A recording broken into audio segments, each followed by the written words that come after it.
Bears fans, YouTube, welcome back to another episode of Bears Fans Talk. Johnny CMD here as always with the main event, Kevin Haggerty. After an unexpected, unintentional hiatus, we are here on a victory podcast, ladies and gentlemen. Johnny. And that is 3 in a row. Johnny. 3 in a row, yes. Can you just address everyone Yes. how we messed up last week first? So you don't even need to say we. It was mostly on me. So we recorded the podcast last week.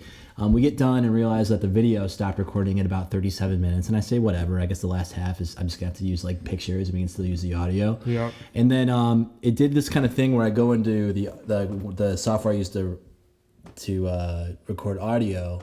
And then I tried to go back into it. I think I closed my computer without saving. I opened it back up and said, do you want to retrieve a previous file? Yeah, and I hit yes, and then I got last week's episode. So we were without half of the video, and we had none of the audio. Tough. So we had to cut. It was a really great episode because the energy was high. It was a good energy. Because just to recap, I mean, obviously the Bears were coming off a huge win against the Panthers. Yep. The most decisive win of the season. Caleb Williams' best game to that point, I think.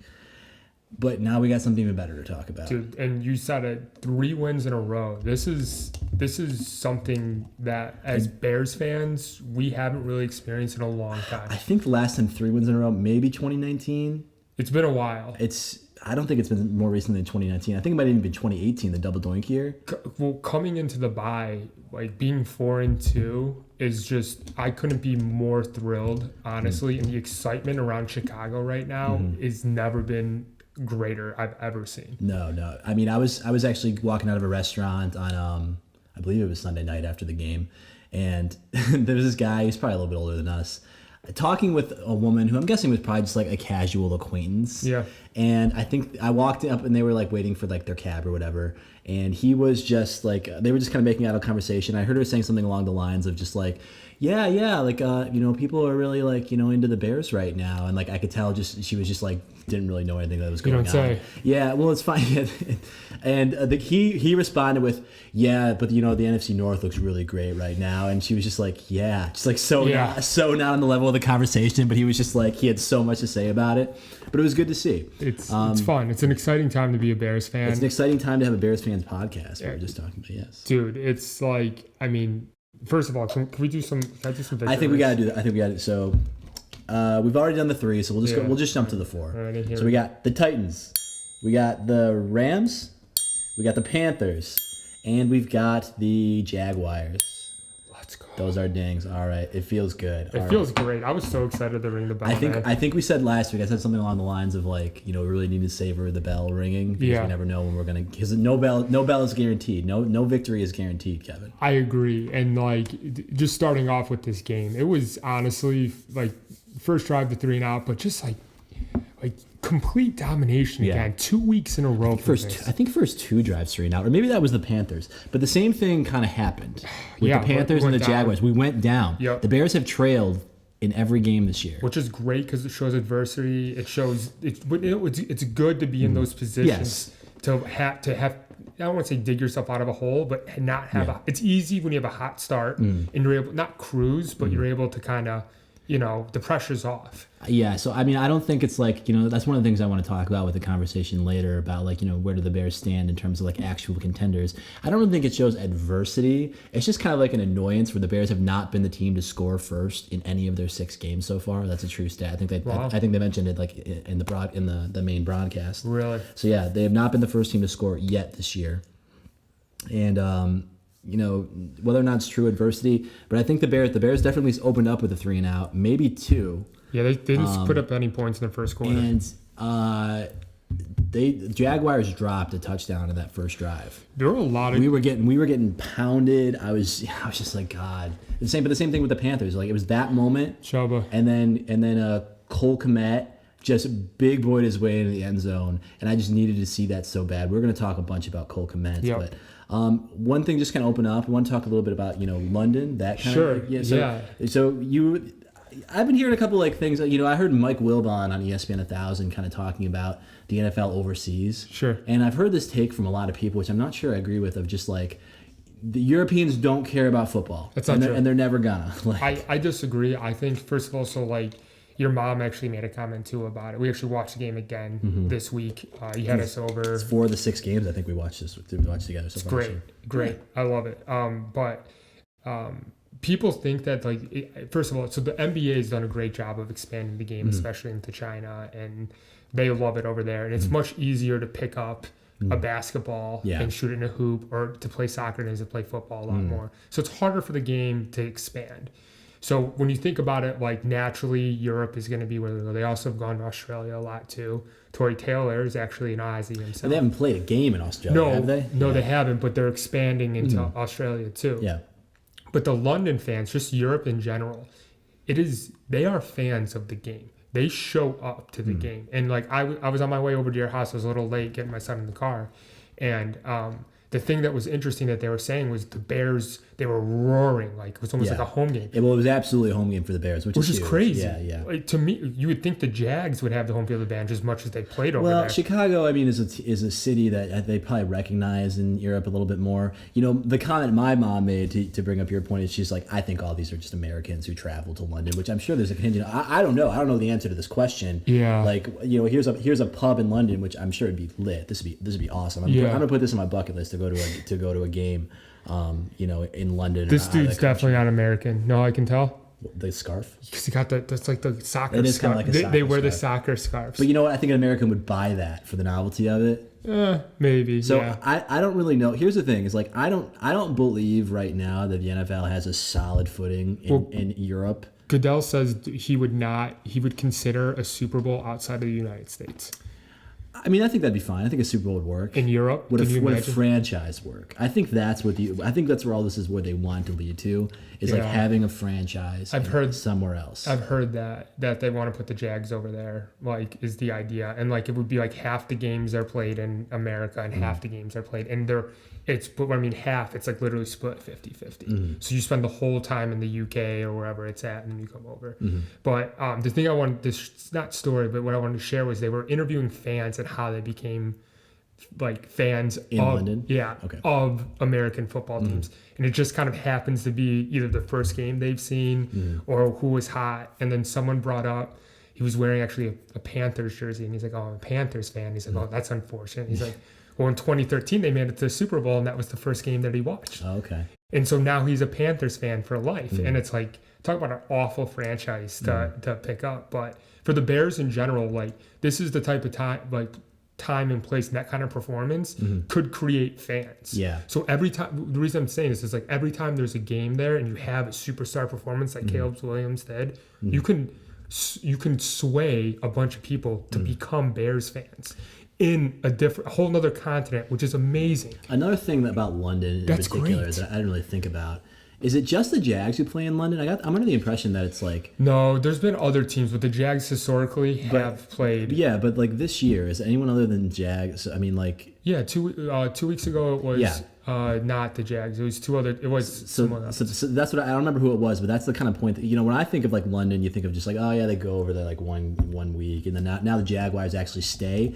But in London, you could see this almost like an event where like you have a month of football every Sunday, where it's a couple different teams. It is the Jaguars if you want to be a fan of the Jags, but like it is kind of like, you know, something that you probably mark on your calendar if you're a football fan in London. Absolutely. But that being said, like, you know, like I said, Wilbon is just like they just don't care about football in Europe, and that could be true right now. But like I understand, like you just keep going there, and then eventually, you indoctrinate people. Yeah, I think football is like I said, it's harder to pick up. Like in basketball, it's ball goes in hoop. Yeah. The rules, baseball, you hit the ball and you put it in play. The rules on football too are so complex. Yeah. Like even I watch the game sometimes. I'm like, do I really know that rule? Like all the runoffs, all the technicalities.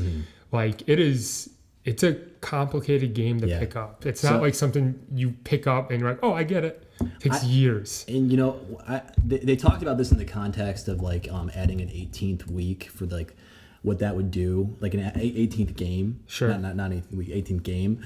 They would probably bake in an extra bye week for all teams. So every team would have 2 bye weeks. And they said that'd be a great thing because then no team would have to play in a short week. If you're playing on Thursday night, they plant that bye week before. That's perfect. I mean, the same kind of thing could be this, you know, if you were to travel more, like you'd be traveling to London and stuff like that. You know, I think it's inevitable that the NFL is probably going to add another game sometime in the next, 5-10 years. I think we'll probably be looking would it be an 18-game season? Yeah, I mean, it's right around the corner. Yeah. It's then coming. You had a second bye week, and that adds more time to travel. 19-week season, 18 games played. Yes. Yeah. Well, so actually 20 weeks. So I think if they add 19 games, they'll add a second bye week. I think the Players Association had talked about that. You know what I'm saying? Yeah. No. So they're in a 19-week schedule now. No, they're in an 18-week schedule. Oh, you're right, because it's 17. Yes. Yes. So 19. Are you saying 20 weeks? So I'm saying, okay, so right now they play add another bye week, which would add another week to the season. My bad. I see it too. I got it. So, I mean, I like I said, I don't know what the contingent of NFL fans actually exists in other places in the world, but I think, market's saturated in America. It's time to start expanding elsewhere. And when people are rolling their eyes at the fact that they keep doing this, I'm like, well, what else are they going to do to expand their market? I wish I can find this. I want to see number of game. I want to see the number of games played in London. Here we go. I got them right here. Okay, so the Jags have played 12 times in London over since the course, and the lowest are the Steelers have played once, Browns have played once, Redskins have played once, America's team, the Cowboys have only played once, and the Panthers have played once, which is interesting, right? Bears have only played twice over in London. A lot of teams have only played twice, but they send the Jags over there all the time, it feels like, if there's a London game. Well, it's because, the Jaguars were just historically the team that just was having trouble filling their own stadium. Oh, yeah, they're every single game over there is sold out. I bet the NFL is paying the Jags ownership good money to make their team go over there. I think the owner is of, European descent, too. Oh, is it? Or is he Saudi money? I can't remember. One or the other. He has ambitions to move the teams out of Jacksonville. That is a fact. Could be. To that point, as we, to kind of transitioning over to the game itself. Sure.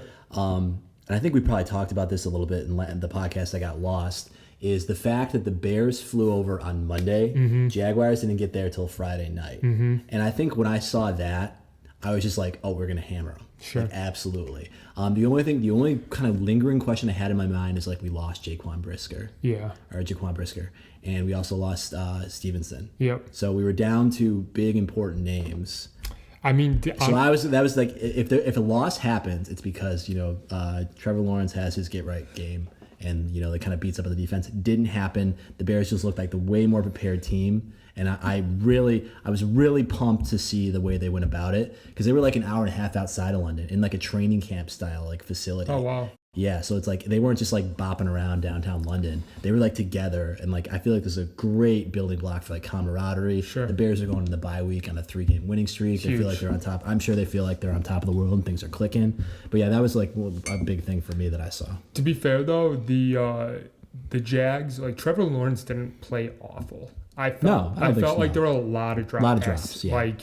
Trevor Lawrence, you saw they cut to him one time and he's just what else can I do? His pick was bad. They never really they spent most of the time playing from behind, so they couldn't really. They were pretty one dimensional. Sure. ETN just sucks. Yeah, he does. -0.1. I think I started him somewhere in one of my leagues. Awful. But star of the show. We didn't do name the game. We didn't do name the game. Yeah, okay. Yeah. All right. Okay. So name that game. So where are we at right now? So we ended up calling last week's. Oh God, did I not fire this up? Give me 1 second here. So we ended up naming last week's. It's your most recent one. There you go. Yeah, we ended up naming last week's game the get right game. Yeah. Just because the Bears offense is just not really clicking. Even the victory against the Rams, yeah, where they looked okay. Yeah. The Rams were a bad team. Sure. And we barely squeaked that one out, and the offense only looked good for one half. Yeah. That was a complete ass kicking. And it was just we called it the get right game. So do you have any initial thoughts on what we're going to name this week's game? I do.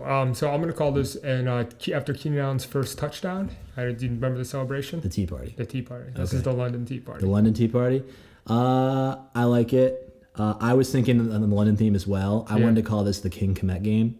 Oh, King Kmet. Because, he got NFC. So Cole Kmet, 2 touchdowns. Yeah, and long snapping. And the long snapping. And I think King Kmet. Just such a let's fucking go moment was when he caught that first touchdown. The first touchdown. And he threw 2 guys off him, extending into the end zone. Yeah. And that was I needed that to be a touchdown. If he gets stopped 5 yards short, that was beast mode. He went beast mode. Yeah. So I'm really torn. I like yours a lot too.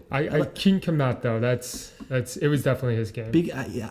It feels like it was. I think the added novelty of the long snapping situation where he comes in. What happened to the long snap? Is it still Patrick Scales? I'm not sure. If he is, he's the longest tenured Bear. Patrick Manley was like a Bear as a long snapper for like 20 years. Oh, on the current team. Oh, yeah, for sure. Would that be? Yeah. Let's see. Long snapper Bears. Right.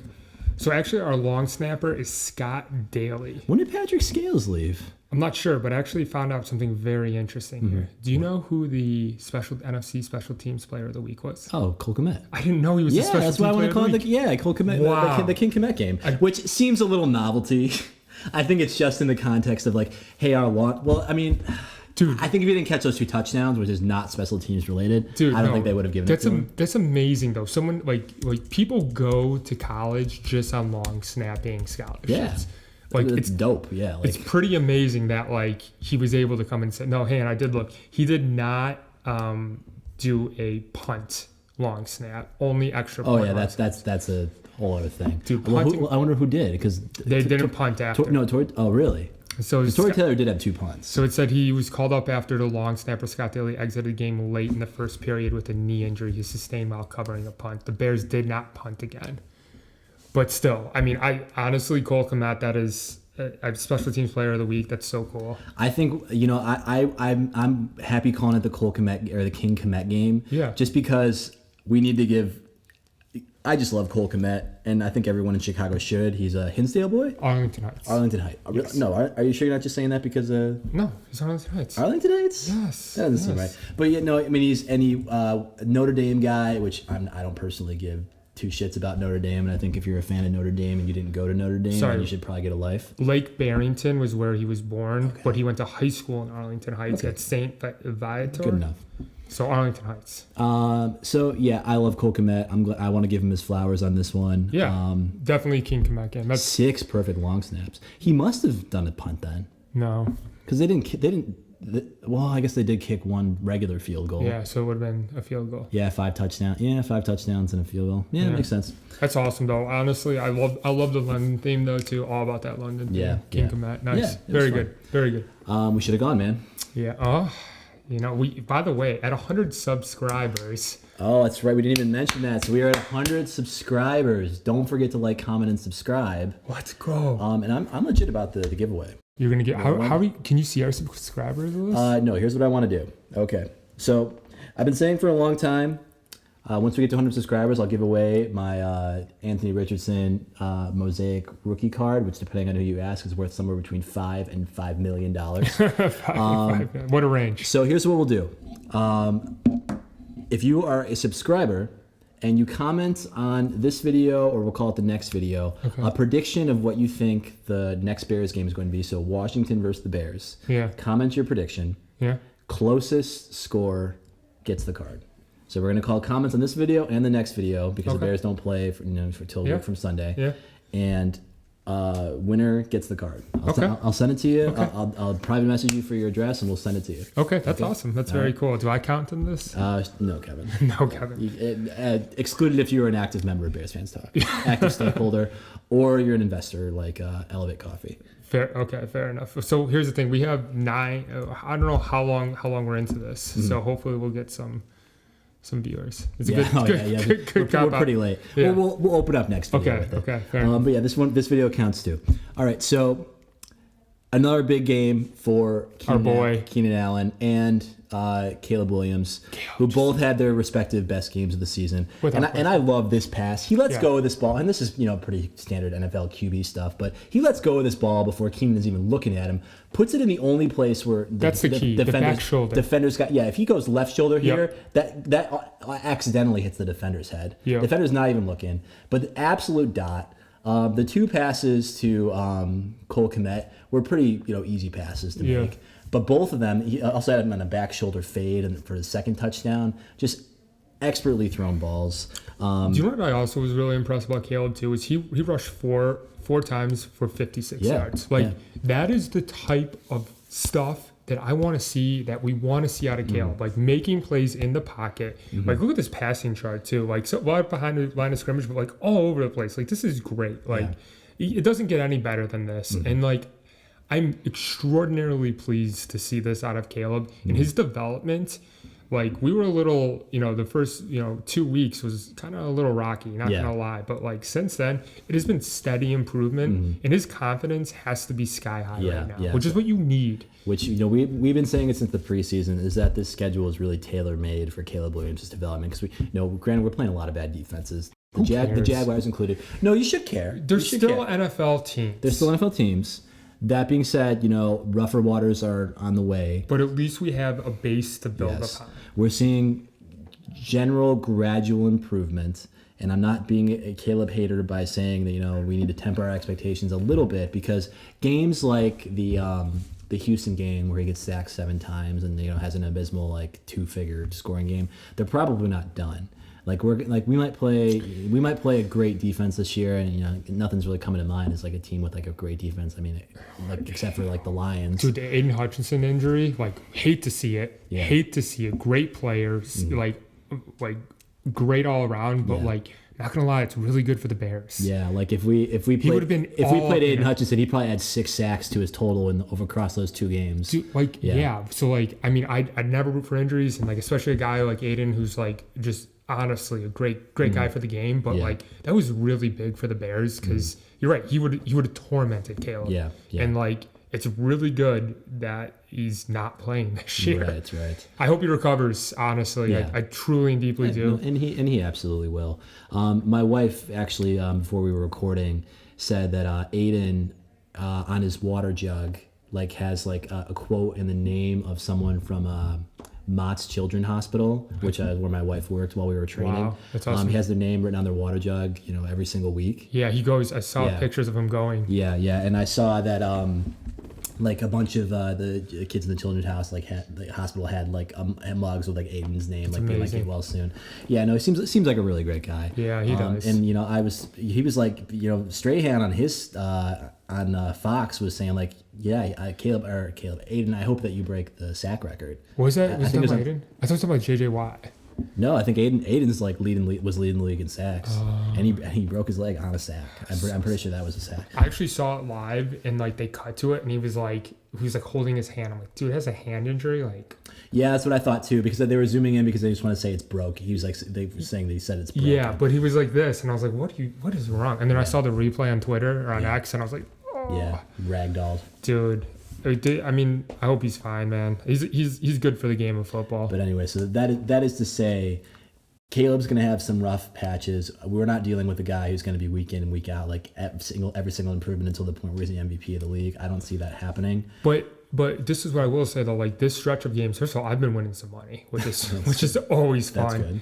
That's good. But second of all, too, is I feel I know what it's like to have a winning team. Yeah. And it's fun. Yeah. Sundays are more we were talking earlier before we went on, and last year was not very fun. Yeah. There was a little glimmer of hope at the end of the season, but the Bayesian games, it was novelty. Yeah. It was okay, but it was were we going anywhere? Is Bayesian the future? We have a quarterback. We dude, yes. The future it's a good time to get on the Bears. It is so clear to me, even saying that hey, Caleb might not be the superstar that he's looked like in these last 2 games because he's playing bad defense. Yeah. But it is just so clear to me, the things that Mitch couldn't do. Mitch couldn't handle any pressure in his face. No. But we've been seeing Caleb's numbers on the blitz have actually been awesome. Mm-hmm. He's got a great passer rating against blitz. And the thing that Justin couldn't do is he could not survey the field. Yeah, he could not go through his progressions. Yeah. And when he ran, he was never looking downfield. He had his eyes down. Caleb just so clearly has that ability to go through his progressions. Yep. He had a great throw, sprinted to the sideline, lobbed one to Cole Kmet, who was wide open because everyone was chasing him. And then but he was still had the wherewithal to tuck and run it sometimes. I got 56 yards running. His great game. His pocket presence is great, right? Mm-hmm. So his ability to sit in the pocket and that's what, in my opinion, it's not the quarterbacks that Lamar Jackson, great quarterback, but not guys like that. What makes Patrick Mahomes so great, what makes Aaron Rodgers so great, what makes Josh Allen so great is their ability to sit in the pocket and just one step this way, one step that way. Extend the play within the pocket and still look to throw the ball downfield. And I think Caleb's got that. So, this week he did, but what we talked about in the lost podcast against the Panthers, there were a couple of times where I said it looked like he was seeing ghosts, where he actually did say that. Where he actually did have a clean pocket, but was just, kind of just constantly looking around him because he got sacked so often. That's going to come with time. But it looked a lot better this week. Like great. He was poised, and the offensive line, they held strong. That's the other thing I was thinking about too. Is I was talking to someone about it, and they're like, how are the Bears? Blah blah. I'm like, honestly, we haven't seen any awful offensive line play recently. No, not since the Rams. I think they looked fine. We had one. I think there was one play that was bad. It was atrocious. But yeah, they've been holding up. They did allow 3 sacks, but they were very minimal yardage. 5 yardage. Yeah, so 5 yards. All of them, Caleb was able, nothing like that week 1 where he sacked himself 16 yards out of field goal range. And he's taking care of the ball. Oh, we didn't talk about the one interception to DJ. Bad pick. And that was before the first touchdown. Yeah, it was a bad pick. And anytime that we're seeing something like that miss on DJ, I think we're all a little bit on eggshells, because we're all a little bit worried about DJ's perception of the situation. I think DJ's fine now. I think so too. Yeah, but the pick was bad though. So I've been very complimentary of Caleb on his passes because when he was missing where no one was getting the ball. And that was significantly underthrown. Yeah, that was a tough pick to. It was like a Justin Fields pick is what it felt like. Yeah, and he owned it in the press conference. He said in practice, I've been putting that in the back pylon, and that ball just floated on me too much. It was a bad ball, and he's coachable. I feel like Caleb is coachable, and I feel like the preseason's preseason. It's not the real game. When you get into real games, the stats that count, and we've seen the improvement. The mistakes that he's made, he hasn't had an egregious sack like he had in week 1. I mean, I'm very impressed. Yeah. You sent me this on Jalen Johnson, and defense had another great game, had a pick. Yep. Jaguars definitely helped out with a couple of big drops. But I think most of those were kind of when the game was a little bit out of hand, except for that first drive. They definitely dropped a touchdown. But this is an insane stat. It's almost Revis Island stats. No, it really is. Last 2 weeks, they've only targeted guys that Jalen Johnson is covering 6 times. Yeah. Only 3 catches allowed for 11 yards. That's insane. That is bonkers. It reminds me of just Tillman. No, Revis. Yeah. Darrell Revis literally shut down a half of the. They did not throw to his side of the ball ever. Yeah. That was that run he had was insane. Yeah. And I didn't I really thought, because we've seen in previous games, obviously it's Tyreek Stevenson on the other side who's getting picked on. And I really thought that they were going to exploit that. And I don't even know who was there, who was taking that spot. But it had to be Kyler. Yeah, Kyler Gordon. Well, is Kyler Gordon? He covers the slot typically. Yeah, I guess so. He probably stepped up and played. Mr. Biles, I know he did record a stat, but I don't remember seeing him. He plays safety though. He's a strong safety. Yeah, you're right. I'm thinking he was. Yeah, no, he's not safety. He's corner. But he must have been playing a little bit extra with Brisker being gone. Yeah. I don't know. I just did not feel their absence. 2 big guys in the secondary did not feel their absence. Yeah. I was very happy though. The Bears, I know they recorded 2 sacks. They won the turnover differential again. Did Sweat have a Sweat did? Sweat had 3 tackles, 1 sole, and a half of a sack. Half a sack, not bad. So how many sacks does he have in the season? You want to guess, Johnny? We were pretty underwhelmed with his stats over the last couple of weeks, but I think he's got 2 sacks. I'm gonna say 2 full sacks, 2.5. He has regular season. He's 2.5 sacks. 2.5 sacks. All right. That's not bad.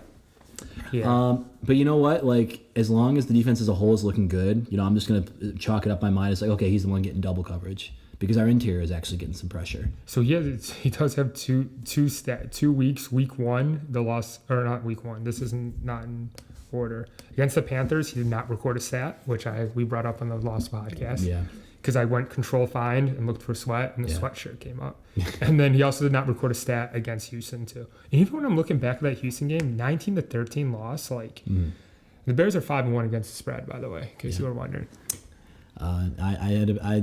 First of all, gambling is for losers, but Yes. I was on a little bit of a heater this weekend. I mentioned just going straight bets. I think that's the key to keeping things simple and not wasting all your money. I also mentioned that Vegas had the worst week ever in not the history, but the worst week on people can remember because every single favorite covered. Yeah. Except for the Philly against Tennessee. Yeah, I think a lot of the lines were pretty ridiculous. Well, there was a lot of blowouts from the favorites. Yeah.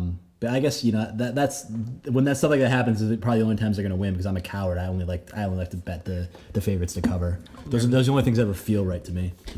Swift had another great game. I think great game. We had a graphic for him, but I think he was around 5 yards a carry. Just over 5.5. Still explosive. In the passing game. I'm so sad that I said I was wrong. You admitted defeat on the take. I did, but I had such a great feeling about Swift. I really did. The way they started utilizing just absolutely flipped. Yeah. The offensive line changed for him, I think. Yeah. Like I felt like whatever happened, no, I think it's the play calling. You think it's the play calling? I think the runs are a little bit more interior, yeah. like moving more north and south as opposed to Shane Waldron. I think was trying to get him in space. Yeah, and it just wasn't working. Yeah, but I think it started to be a little bit more handoffs up the middle, and he's like making a read and cutting back. Plus, I think he's serving more as like an outlet pass, like a check down for Caleb. What did I say it was going to be? People are going deep, and he's like kind of just levels flipping out. And Caleb is finding him, and everyone had already cleared out at that point, and he gets the ball in space. He's making big plays. If you get 3 levels like that, like it's hard for a defense to cover 3 levels, and you have a playmaker like Swift. Like I said it before the season started, and it's finally come true. Like Swift was going to be an amazing acquisition for the Bears, and he's finally showing it. He's great in space. He looks awesome in space. So. Anything else about this game before we kind of talk about jump into any other topics? Go a little around the league and go a little bit more big picture with the NFC North and the Bears. The last thing I'm going to say about this is just like it kind of goes about like strength of schedule for the Bears. But and my big thing about last week too was that the Bears did not play down to the competition, and they have historically done that. Yes. This was another game when they did not play down to the competition, and they showed that they are a superior team. And I love to see that. And I said in last week's podcast because there are lots of people who want to make the Bears feel bad for beating up on these bad teams. Something that the Bears did that they did not normally do in previous years is they made two bad teams look like bad teams. Yes. Yeah, exactly what you're saying. Just like did not play down to their opponent. They're like, okay, you're a bad team. We are not a bad team. Yep. Like if the Bears were a bad team, you would not expect these to be close. I don't think the Bears have proven themselves to be a great team, and we're going to talk a little bit, about my thoughts of that when we get there. But they're not getting respect from Vegas either. No. It was even money for money line. I wonder what the line for. It's probably not even out yet for the Commanders. Not for game. 2 weeks, but I think. Yeah, this game was like it was almost. I think it was Bears -1. Yeah, or something like it was that. very close. It was even money for when I got it. Line was moving a lot actually. I saw it at different points, but if I had to guess the spread, I haven't even looked. I bet you it's 4. I bet you it's 3.5. Washington. I was thinking like 4.5. You think -4.5? Yeah. It's at home for Washington too. We'll see how Washington does this week, but yeah. They're playing the Panthers. Let's see how they hang in there. That's going to be one of the games I'm for sure watching. But one thing that we talked about last week in the Lost Pod was that Robert Saleh got fired very abruptly. Kind of a shock and not, I guess, because we were seeing all this like the sideline theater of like. Remember like the video of him trying to hug him and then Rod just pushing away and like glaring him down. Yeah. Like I was like, oh, this is ugly. Like and I said if they traded for Devontae, not only is Aaron Rodgers the head coach, but he's also the GM. And what did they do? Yeah, so they fired him, and then yesterday it came out that Devontae Adams getting traded from the Raiders. I think they got a 3rd round conditional pick. It was more than that. Maybe it was just a 3rd round. It could be a 2nd round pick if he hits performance bonuses. Yeah. And the other thing too was the Jets took on his entire salary, which was interesting. Which is exactly what the Raiders wanted. But then Devontae restructured his contract, and the Jets have been out at the end of the season. Yeah. Oh, really? Yes, they restructured. Okay. Yeah, which is fine, but. This chart I thought was very interesting. So I don't know like all the players. So we know Devontae, Lazard, Randall Cobb, Nathaniel Hackett. There's some offensive linemen, blah blah blah. This is one of his backups from a quarterback. From Day, yeah. So here's what this graphic shows me. Can you think of another sports figure very influential that has done this exact thing? Tom Brady. With Gronk, okay. Yeah, kind of, sort of. There's another guy he's not in football. Not in football. LeBron? Yeah, okay. LeBron goes from the Cavs to the Heat, brings all his boys with him. Goes from the Heat to the Cavs, brings all his boys with him. Goes from the Cavs to the Lakers, brings all his boys with him. J.R. Smith's like his best friend. He's been on all the teams with him. Like, these guys who are like the perennial all-stars, they have guys that they like and they like to work with, and they're just like, come on, I'll give you a job. Not I don't mean it like that, but like they obviously have comfort zones. Like they're human beings, and they have comfort with people. It's not a video game. You can't just plug and play, Christian McCaffrey here and it's going to be great. Well, that's an exception because he did great with the Niners. But I'm just saying, like, it's just interesting for me to see that, like, he's taking all his core with him, and he's taking it to the next spot and see what kind of success he has. Yeah, I mean, and it's like Aaron Rodgers is even a perennial, like, all-star. He's like a Hall of Famer, a first ballot Hall of Famer. And especially for a quarterback, it's just like having your people who, like, you in rhythm with and with. And, like, I think like, having timing, like, we'll see what it's like now that Devontae Adams is there. I mean, if they don't have success now, like, there's no excuse for the Jets. To me, there are really two big storylines that are, like, kind of going across the NFL, at least in my mind. There are probably other ones, but the two biggest ones for me are the Caleb Williams versus Jaden Daniels. Sure. And who's going to be like, the thought of as the rookie of the year, who's better than who, as the 1 and 2 overall picks. And the other one is like this Jets, Salah, Devontae Adams, Aaron Rodgers situation. Because, a team that fancies themselves as still being a contender, obviously, because they go out and make this move, but they just fired their head coach and they are putting all of their eggs in the Aaron Rodgers basket. Probably the most like polarizing figure in the sport in the last like 10, 15 years at least. Yep. And then I'm like, this is on Rodgers at this point. Like the New York Jets are the New York Aaron Rodgers, and whatever happens this year is going to be a footnote in his legacy, without question. Yes. So I am locked in to see. You said who are they playing this? Pittsburgh. They're playing. Is it Pittsburgh? Okay. On Sunday Night Football. So they're playing maybe Justin Fields, maybe not. They're playing Russ. Okay, we'll see. They're playing Russ. But I thought it was just interesting. Another storyline, I think there's one other storyline I think is interesting is Deshaun Watson storyline in Cleveland. I think that's when are they going to bench him and admit defeat on that situation? Because they just traded away Amari Cooper. I think they know that they've lost. Well, yeah, they did this. So they traded Amari. I think they've admitted defeat. But like, what's the benefit in benching him? I mean, honestly, just admitting defeat.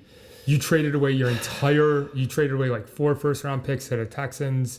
You gave them the largest guaranteed contract ever in the history of the league, like fully guaranteed every dollar. And they gave away so many draft picks. And this is what you got. Yeah. It's like worse than his trade is worse. We talk a lot about the Russell Wilson trade, just because he was around all last year. Where Deshaun was hurt all last year. Right? Yeah, it wasn't like a legal thing, right? Deshaun played last year, but he missed a lot of time. He missed. Yeah, Joe Flacco carried them to the playoffs. But I guess morally, I just like maybe the Browns are just saying like, hey man, we're not going to give you an out here. We paid you all this money. We put our entire franchise on it. I mean, maybe they think that he can start to straighten out and fly right, and maybe they're not actually admitting defeat. I think they know the season is the defeat. I want to see Jameis Winston come in. Everybody does. I love Jameis. Anybody. But Jameis Winston is not going to lead you to the promised land. Like he's not the future of your franchise. Whereas Deshaun Watson might not be your future quarterback, but he is a future of your franchise. You are paying him for quite a while. In much the way that the Broncos are going to be paying Russell Wilson for quite a while. The thing about Jameis though, Jameis is can't miss TV. The dude. What do the Browns care about can't miss TV? Well, I mean, people always show up to watch the games, man. People are going to show up to watch the games regardless. I'd watch the show. I'm interested in that dumpster fire. Dude, they are so bad. I'm interested in the public shaming of Deshaun Watson. They are so bad. They are so bad. It's crazy because like they were in the thick of it last year. They had a great defense. Joe Flacco was the reason for that. Nick Chubb's coming back this week, by the way. Is he? Yeah. I'd forgotten about Nick Chubb. How can you forget about Nick Chubb? Was an atrocious injury. I know. I remember it, but like that was very early last year. I can't believe that he's only now coming back. He actually tore up his knee at UGA too. Oh yeah. His other knee. Oh. So he's just a robotic man. Just good for him. I'm pumped. And the other thing we didn't have, and it's Tom Brady becoming an owner of. Part owner of the Raiders. Yeah. So the same day they traded Devontae Adams, there was like a tweet from the Raiders organization like, we traded Devontae for Tom Brady. And I was like, well, no, you didn't. Not necessarily, but like the way they were thinking about it, like we lost Devontae, but we got Tom Brady. Who do the Raiders have anyone on that team who they can build? Max Crosby. Yeah, he's awesome. But is he going to be? I mean, I guess they're probably not getting rid of him anytime soon. Brock Bowers, the tight end from UGA, he's amazing. He's pretty good. Aiden O'Connell. O'Connell's now the starter there. They benched Minshew. I mean, the team's a dumpster fire too. The Raiders are tough, but I would say those are the not main storylines. But I'm interested in the Browns. I think that's a team that you take the polls route and you break it down to the studs and you trade Max Crosby, you get some picks and and kind of go from there. Yeah, but I don't know the nature of Crosby. I don't even know, like, he's not on his rookie contract, right? He's older than that. He's paid. Yeah. He's paid. All right. So we'll talk about this. So Justin Fields, potentially, I feel like what I read in my news stories or like my sources was like Mike Tomlin hasn't officially decided, but it sounds like the fantasy football world at large is saying that Russell Wilson is the starter against the Jets for the Steelers this weekend, which is crazy. I mean, I don't think Justin Fields has been playing well, but they have a winning record. He's been game managing as best he can. I mean, I've been saying they're 4-2. I've been saying all year, it's like, what is Pittsburgh's plan? That's been my catchphrase about the Steelers, because I don't think Justin Fields is a long-term guy, but I think he had sufficiently tricked them into thinking that he could be, because they're 4-2. So two things. So Tomlin was interviewed after talking about that, and here's a quote, a Mike Tomlin quote for you. Ready? Stats are often for losers.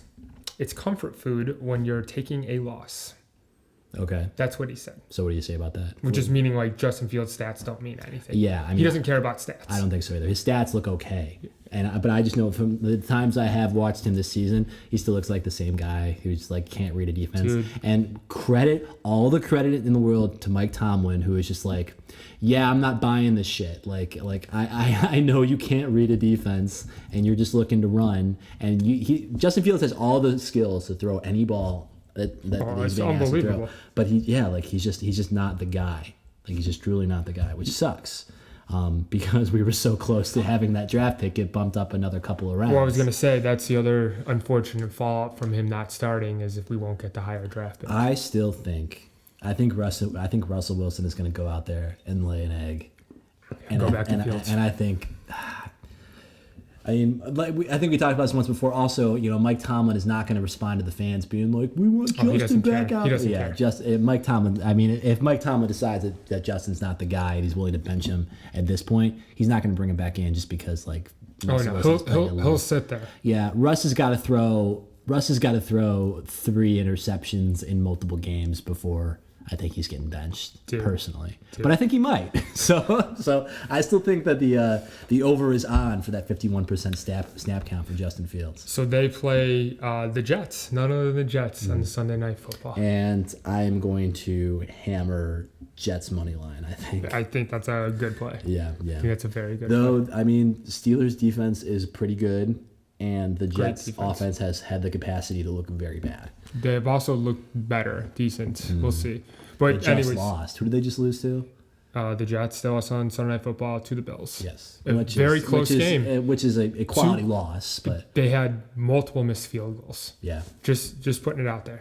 But the point of this is any Bears fan who wanted to keep Justin Fields should be shunned from the fan base. I think this is kind of a harsh take, because I don't think that we have truly proven that yet.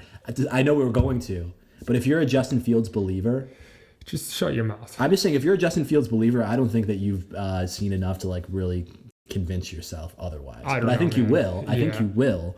I think there's not a lot of chirps anymore from the Justin Fields camp keeping him.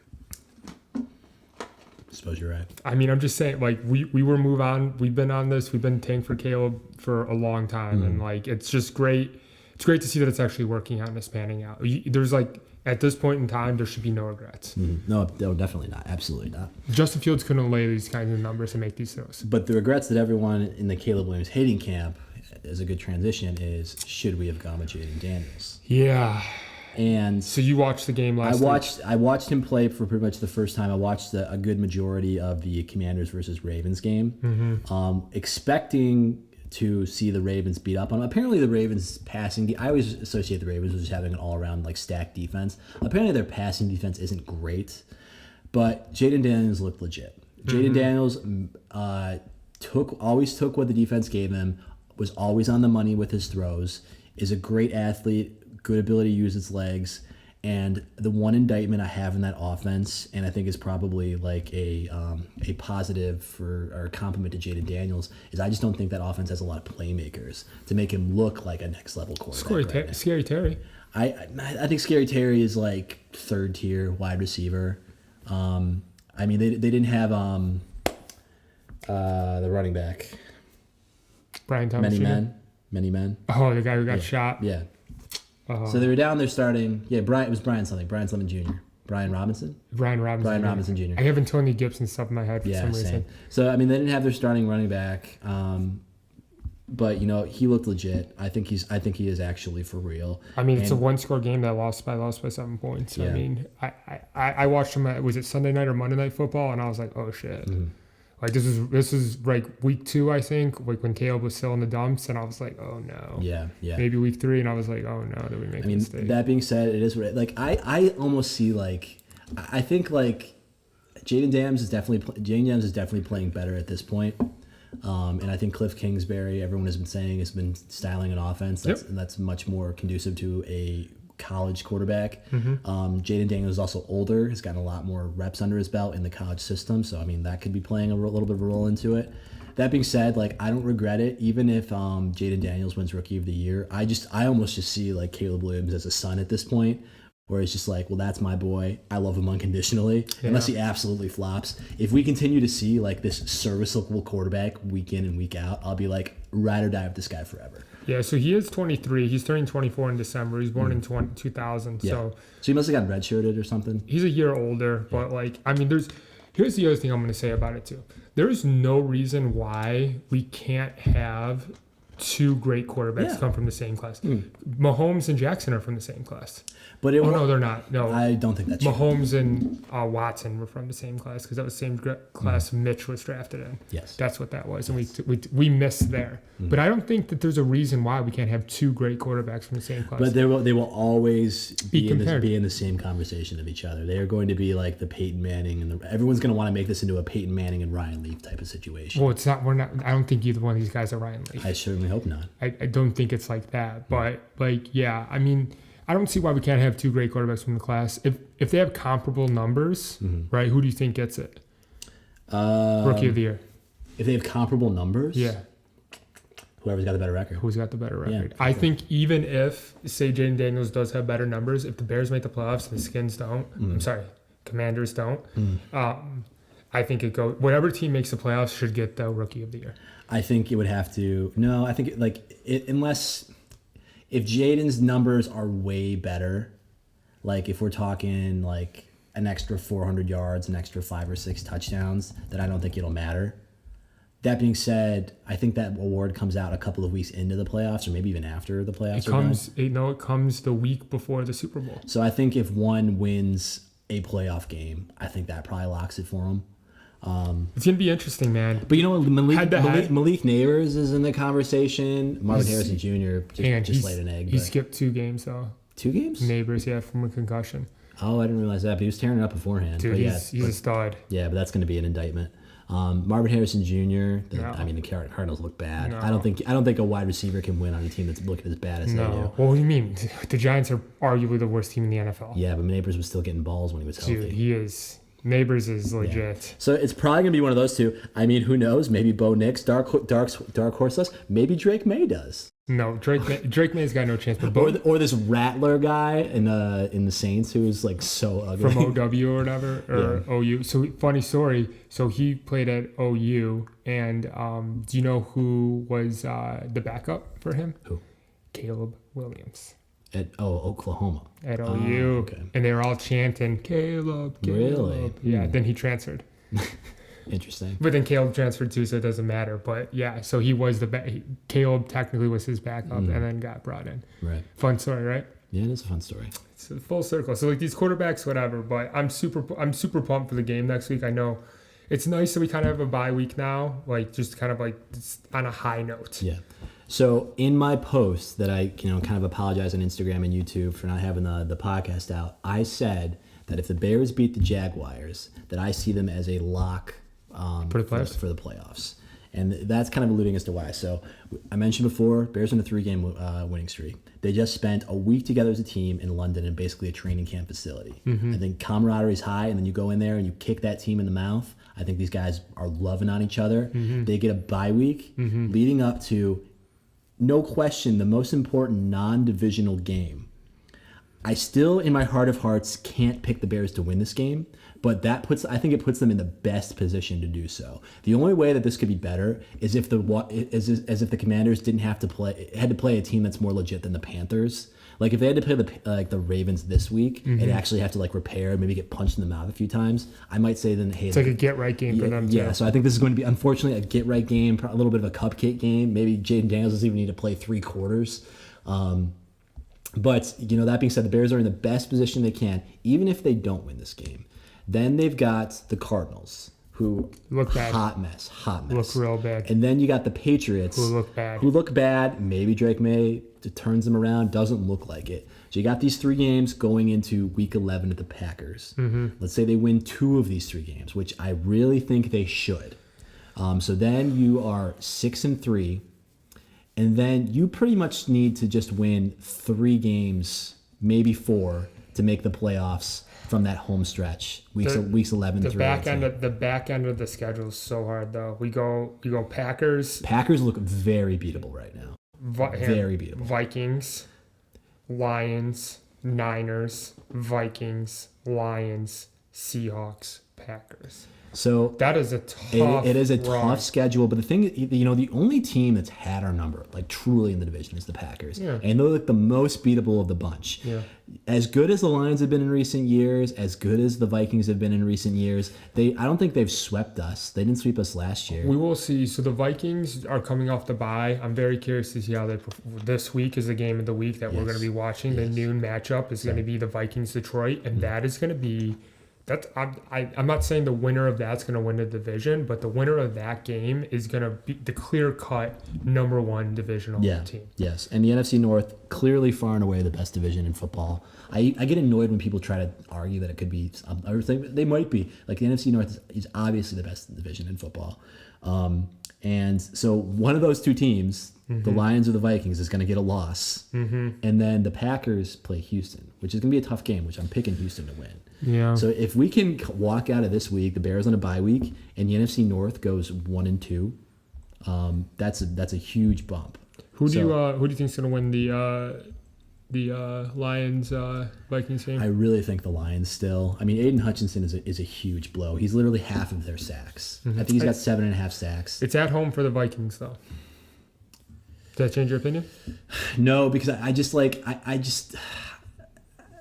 can't believe in Sam Darnold yet, and I'm wrong for feeling this way. This is all like instinct and gestalt, but it doesn't make any sense that the Vikings are as good as they are, and I just think like the Lions absolutely embarrassed the Cowboys for all the piling on the media is doing on the Cowboys right now. I don't think they're as bad as all that.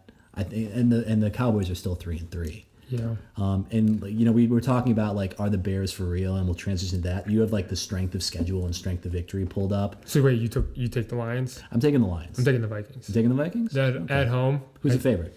I'm not sure off the top of my head, but if I had to guess, I bet you it's a pick'em game. I haven't seen one of those in a while. No, I don't think it's a pick'em game from what I was looking at. I think actually the Lions were the favorite. No, I don't know. So I'm saying I think it's a pick'em game. If I had to guess.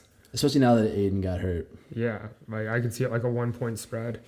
Like Vikings may be favored. Oh wow, Vikings are favored by 2. Vikings favored by 2. Okay. Yeah, I still like the Vikings just because they're at home. I think it's hard. It's hard. Like Vikings, it's a tough stadium to play. It is. It'll be a great game. That's definitely the one that I'm going to be most interested in. Where was I going with this? And then strength of schedule for the Bears. Strength of schedule for the Bears. So strength of victory for the Bears. Let's start there. Yeah. So it's abysmally low. Yes. So the Bears' strength of victory is 0.182, which is the lowest. It's the second lowest in the NFL right now. So the only team lower is Miami and Cleveland, which are 2 atrocious teams. Yeah.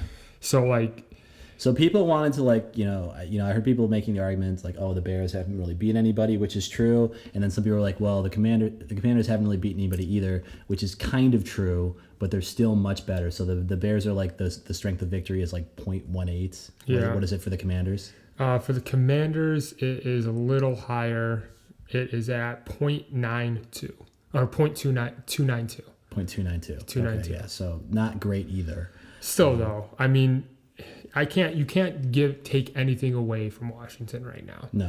Like they are They're playing good. They're playing good football. They brought it to the Ravens, and the Bears have not, like, you mentioned that we mentioned at the top that, like, other teams have been scoring first against the Bears and they've been overcoming that adversity. One thing that we haven't seen from Caleb Williams that we still need to is like a duel, a back and forth, like maybe a game-winning drive, maybe a fourth quarter like comeback. Like, I agree. You're down 10 points and you put the team on your back and you play good, consistent football. Well, we haven't seen that. I think we need to. I'd rather not see that early in the season though. Like, get the kids. Well, no, get his confidence up. No, I'm not saying I wish that these were like closer games where we had to come from behind. Yeah. But at that moment is going to happen. John, it's going to happen. Caleb Williams is 0 for 1 on potential game-winning drives. He had the ball with the potential to win. I think it was against Houston. Yeah, it was against Houston. Yes, I remember watching. Because I think I said to you, I'm like, this is we did not deserve to be in that position, but we had the ball in the fourth quarter down a score, and I don't remember what we did with it, but we did not score, obviously. So another stat here. Second highest in the NFL is Minnesota with .53. So Minnesota has beat quality teams. So they have. It's a bad take. What's the Lions' strength of victory? Lions' strength of victory is .39. Yeah. So also mostly losing teams, which is pretty typical. But like, yeah, I mean, I guess you're right. The Vikings are probably the smart play here. I don't know. I'm a partial homer for the Lions. I mean, I like the Lions. I love MCDC. You know, I know that. you do. I've been very vocal about my love for him and Hard Knocks. We talked in the Lost podcast how you were really pumped about his Applebee's commercials. Oh yeah. And we went on a long rant. Yeah, we went on a long rant about where the hell is there even an Applebee's? And spoiler alert, there's not one in Northern Park anymore. There is not, but there was one. Don't be driving to Northern Park looking for an Applebee's. Oh, I was thinking TGI Fridays. There's not a TGI Fridays either. My family used to go to the TGI Fridays a lot. I think I got TGI Fridays and Applebee's confused now that I think about it a little out loud. Like restaurants like that don't really, I feel like, exist anymore.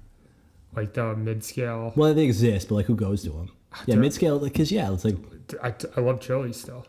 When was the last time you were to Chili's? It's been a minute. I prefer to go to like a hipster place and pay $17 exactly. for a burger. Yeah. There's something. Yeah, like a sit-down place. If you're gonna sit down. Yeah. Like go somewhere good. Yeah. Versus if you just want something cheap, like fast food options are like quality enough. Where I feel like not cheap anymore. Not cheap, but you go to Chipotle. I think I'd enjoy my meal more at Chipotle than Chili's. I go to Chipotle this once. 100%. Me too. I went to Chipotle today. Did you really? I did. I'm jealous. It's not as good as it used to be. I know. It's not the same, but it's still delicious. The last topic that I want before we kind of round this out is the trade deadline is coming up, and obviously trades are heating up. Is there a move the Bears should make or could make, and what do you think it should be? So the trade deadline has been heating up. Obviously, Devontae Adams, the Amari Cooper move, Cam Akers got traded to. If there's a move to be made for the Bears, I mean, Max Crosby would be. It would be great. That would be if you want to tear down the Raiders. We'll gladly take them here in Chicago. But like it would be a haul that they'd have to give them. I mean, we're talking probably a first-round pick for next year. At least. Do you want to see a Bears make a blockbuster move where it's just like we don't need these picks. Give us our Khalil Mack, and we're gonna ride this out. So I think Max Crosby is the type of player that he's very passionate. Mm-hmm. He's a super passionate guy. So I don't know if he would if he doesn't want to get moved.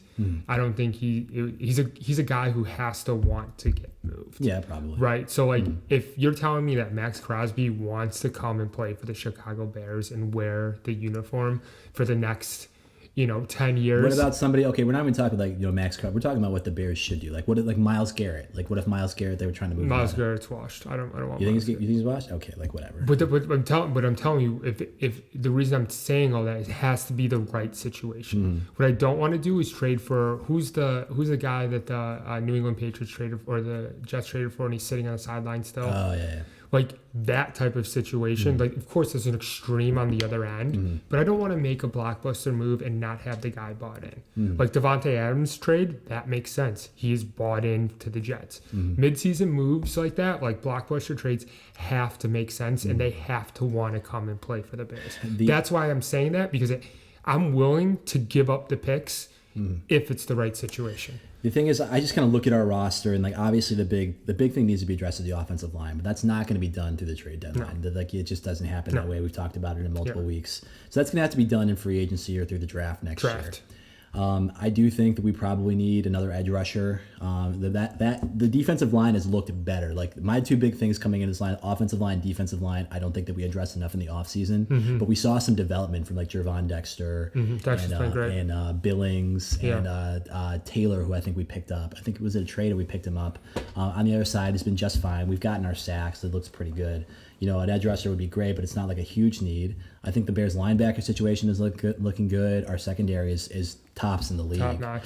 So it's like, I don't want us just like, I don't think it makes a ton of sense to sell our futures right now for a big name guy. And I also don't want to see him just kind of getting like a middling guy and just give up draft capital for next year.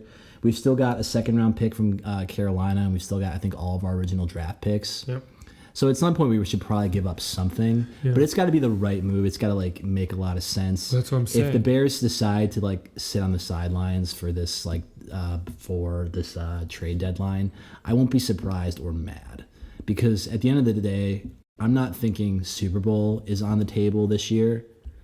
Next year, I'm hoping that we're in a different situation. Next year, I'm hoping we're thinking like, okay, this is it. We're going all in and kind of going from there. But I'm not willing to, I'm just kind of nervous about just like taking that jump off the diving board in the deep end and say, here's our future, let's win now. So I just put it into the Google machine.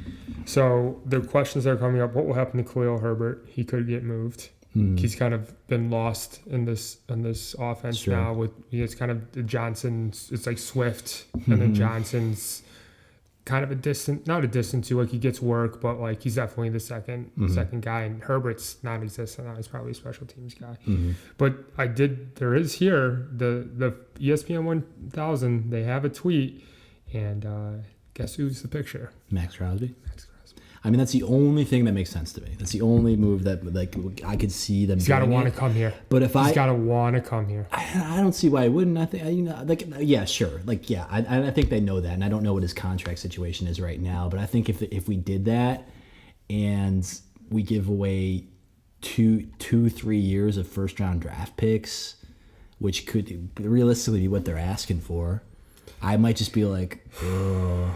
I think that puts a lot more pressure on Caleb. Like, hey, you got to be that franchise quarterback now. Another one. This is sports mockery. It's Max Crosby. What's Max Crosby's current contract situation? I'm sure he's getting paid. But like, how many more years has he got left on it? Is this a situation where we got to extend him when we sign him? So if I were to bet the insight that I got from Hard Knocks, if Poles is going to make the trade, he's going to want to sign in a trade and sign situation and lock him up. Unless he's got like 2 or 3 more years left. Yeah, so he's on a 4-year, $94 million contract with 94 million. It's not that bad. Yeah. So it's definitely a progressive pay scale. So he's got 3 years left of his contract, including this year, with the potential opt out in 2025. Okay. So if I were to bet, Max Crosby's opting out of his contract or opt out in 25. If he's in the Raiders? Yeah, dude. Yeah. Screw that. I would want to get out of there anyways. And then he gets to choose where he wants to go. So if I'm the Bears, it'd be a sign and trade situation. What did Micah Parsons get paid this year? Can you look that up? Did Micah Parsons get paid, I thought he did. Maybe he didn't. No, maybe you're right. Maybe it was Dak and CD, and then Micah was left out. That is exactly what happened. That could be, well, the Cowboys aren't going to sell, I don't think. No way. Yeah, no. So he's still in. I don't know. This is his rookie deal right now. Really? Yeah, he's still in his rookie deal. He's about to get paid. So they extended him for his 5th year, and he'll be getting paid $21.3 million next year. He's only getting paid. This is dead cap. Base salary of $3 million plus a signing bonus. Cap hit of $5.4 million. What I will say is, we get Max Crosby on that team. He's a dog, and he's like a chirper, and like he's all that and sober, which kind of makes him scarier. Like being a dead sober guy, but still just like. I don't think he's dead sober. He smokes weed. California sober? Yeah, he's California sober for sure. How do you know that? Because I seen him hitting a blunt. You've seen him hitting a blunt? Dude, Max Crosby for sure. Yeah. Nightmare blunt rotation. Crosby. Max Crosby, Deshaun Watson. Is it a blunt or is it a cigar? Dude, you're making a big claim. No, hang on. I'm almost positive. AP, because watching that game, it looked like it was a totally different energy on both sides. Looks like a blunt. There's no way he's smoking a blunt on TV, Kevin. AP, because Watching that game, it looked like it was a totally That's just a tiny little different energy cigar. on both sides of the ball. Offense aggressive, defense coming around, flying. Maybe. I don't know.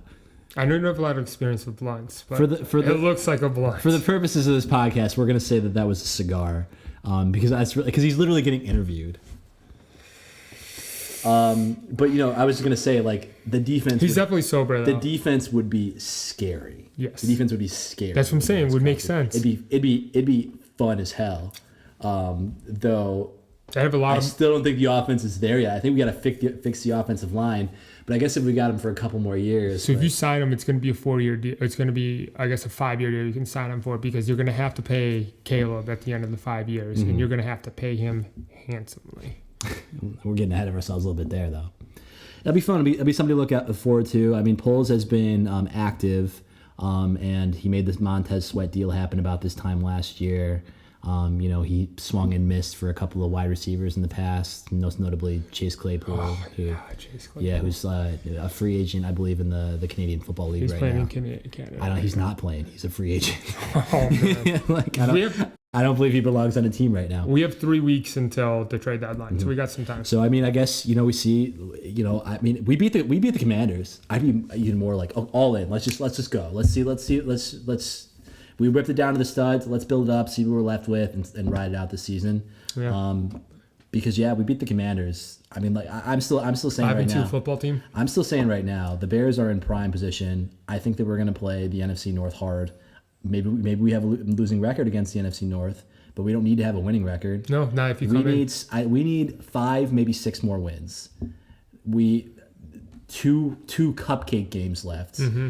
The Commanders and the Seahawks, the other 2 non-divisional games, I think we can split those. No, you have the Niners too in there. And the Niners, okay. Niners have been... They're looking beatable. Touch and go. So the non-divisional games, I think we can win, 3, maybe 4 more of those. Yeah. And then we just got to win maybe like 2 or 3 division. If we got to split the division, maybe even have a losing record, I think we can sneak in. It's tough to play the Bears at home. Yeah, that's all I'm gonna say. Yeah. If they could take every home game against divisional opponents. And if we got a defense, we haven't allowed. What's the crazy statistic that we haven't allowed more than 21 points in like 18 games? 10. Is that true? It's the longest streak in the NFL. That's amazing. Without allowing more than 21 points. That's amazing. So those games are going to be close. Yeah. We have the ability to win some games that we shouldn't because our defense is going to keep us in it.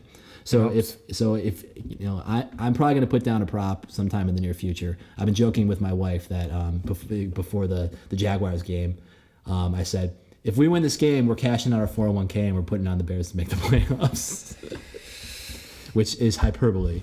Though I still think I'm probably going to put. So my Bears Super Bowl bet right now has a cash out option. So I put. You put it. I didn't know you did that. Yeah, I put $5 on them just to win a Super Bowl to pay $205 plus $4,000. $205. That's it. Yeah, but the cash out is $1.46. So Vegas still's got no respect. I mean, no respect. I'm surprised they're giving you anything. For that no respect. The Bears still got a lot to prove, but we still got some fun times ahead. I'm really looking forward to it. It's always nice having a bye week going into it, feeling good. They're plus 5,000 right now. The odds are even worse. Mm-hmm. I think we said after week 2 or 3, or I said after week 2 or 3, that the Bears go into the bye week with a losing record. We're going to spend the bye week looking up who's going to be on free agent offensive linemen for next year, and I'm happy that we're not doing that. I agree, John. All right. I think we're in good shape. Anything else? No, I'm excited. All right, so if you're still watching, you're a real one. Like, comment, and subscribe. Comment your prediction for the Commanders game in the following week, and after that game, when we're going over that game, I'll pick a random commenter as long as you are subscribed, and you'll get this beautiful card that is worth approximately $20,000, give or take a couple $20,000. $20,000 pesos. Pesos, yeah. 20. But yeah. Awesome. All cool. Right. Thanks, Sean. Go Bears. 20,000 pesos.